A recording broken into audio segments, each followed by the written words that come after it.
मित्रांनो, जर आपल्याला डोळ्याचं ऑपरेशन करायचं आहे तर आपण कोणत्या डॉक्टरकडे जातो? जर डोळ्याचं ऑपरेशन करायचं आहे तर साहजिकच आपण डोळ्याच्या डॉक्टरकडे जाणार.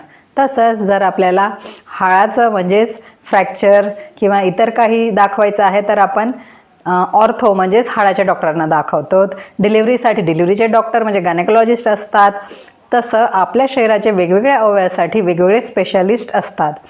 पण असं आढळून आलं आहे की आपल्या शरीराचा सगळ्यात मोठा अवयव म्हणजे स्किन म्हणजे त्वचा.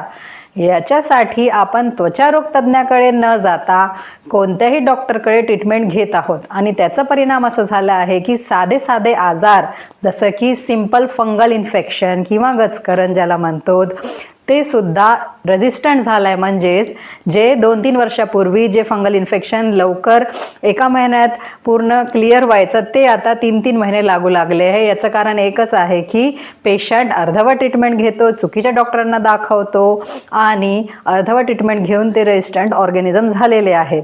तसंच सोरियासिस किंवा इतर काही स्किनचे आजार जसं की खाजवणे स्किनवर किंवा मग काही पाणी भरून फोडं येणे असे बरेच स्किनचे आजार आहेत जे की फक्त आपले त्वचारोग तज्ज्ञ क्लिअर करू शकतात.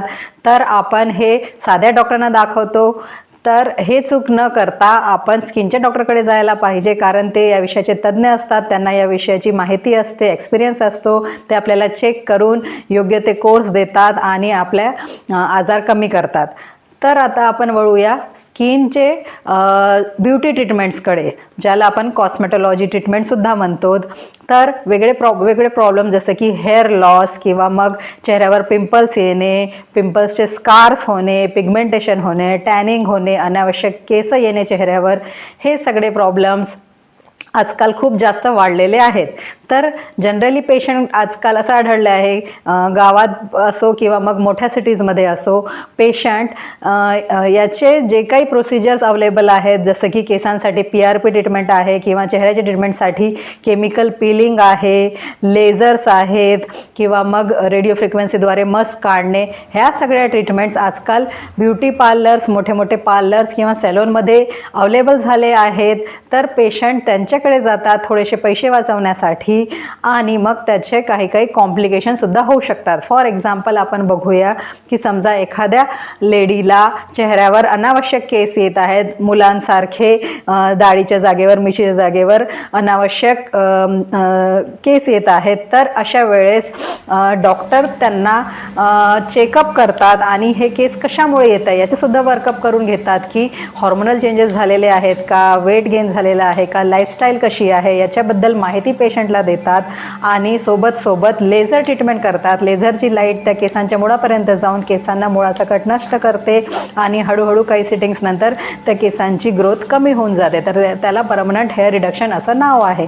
पण हे सगळं नॉलेज असायला स्किनचे डॉक्टर म्हणजे त्वचारोग तज्ज्ञ होणे आवश्यक आहे. त्वचारोग तज्ज्ञ कसं ओळखणार? MBBSची डिग्री झाल्यावर MD किंवा DNB किंवा DDV आणि DVD अशी जर डिग्री त्या डॉक्टरांच्या नावापुढे आहे तर ते त्वचारोग तज्ज्ञ असतात. आणि हे आपल्याला वाचायला शिकलं पाहिजे, कळायला पाहिजे की हे डॉक्टरच त्या त्वचाच्या रोगाचे तज्ज्ञ आहेत. तर हे डॉक्टर आपल्याला फक्त लेझर फिरवून ट्रीटमेंट देणार नाही, हे केस किंवा हे पिंपल्स कशामुळे येत आहेत, इंटरनल प्रॉब्लेम्स काय काय आहेत हे सगळं बघणार, आपले ब्लड टेस्ट करून घेणार, काही ट्रीटमेंट देणार सोबत. तर असं सगळं केलं तरच ते रिझल्ट लॉंग लास्टिंग राहील आणि त्याचं प्रॉब्लेमचं रिअल सोल्युशन मिळणार. पण जर आपण फक्त सॅलोनमध्ये जाऊन लेझर फिरवली किंवा मग पिलिंग करून घेतलं तर that will be only short period, त्याचं रिझल्ट शॉर्ट पिरियडसाठी राहणार आणि मेन जे कारण आहे हॉर्मोनल इम्बॅलन्स आहे ते तर ओळखायला सुद्धा येणार नाही आणि त्याच्यासाठी काही ट्रीटमेंट पण मिळणार नाही.